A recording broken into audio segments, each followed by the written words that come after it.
To the single best chart of the day, there was a Groundhog Day quality to every data check that Tom did for the last few months. He would say we have a complacent VIX. Let me pull up hashtag BTV7362. Turns out when you look at the average volatility, there was the lowest in over a decade when you look at Q1. Michael Darda of MKM Partners with us here. Want to get you to react to this. Obviously, in light of all of the geopolitical tensions we were talking about at the top of the show, we've seen an uptick in the VIX here over these last few days. What's your sense of where volatility is headed? Well, I'm going to have to give a shout out to my colleague Jim Struger. He handles all the derivative strategy for us. So his expectation is that, we're probably moving out of this lull.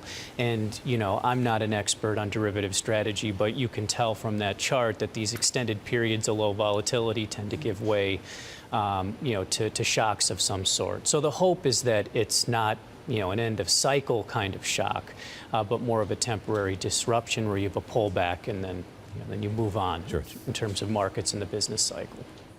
Yeah, Michael, the problem I have with volatility, and actually Hillary Clark made me this great chart, we're looking at VIX and skew, right, is that if you look at the VIX, it's at the highest since November 2016. If you look at the bottom panel, which is the skew, which is calculated from the price of tradable portfolio of out-of-money S&P 500 options, then the measure actually hits a 5-year high. So what are we talking about? Does this point to liquidity things in the markets more than actual fear?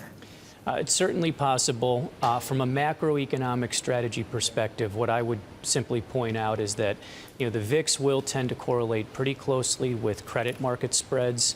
And so what I would be looking for is, if we start to see some broader kind of disruption, if that starts to put a lot of material and sustained pressure on credit market spreads, and coupled with that, inflation expectations tend to move lower if volatility and spreads are moving wider. So, if we're thinking about mean reversion or volatility moving up, that's what I'd be focused on.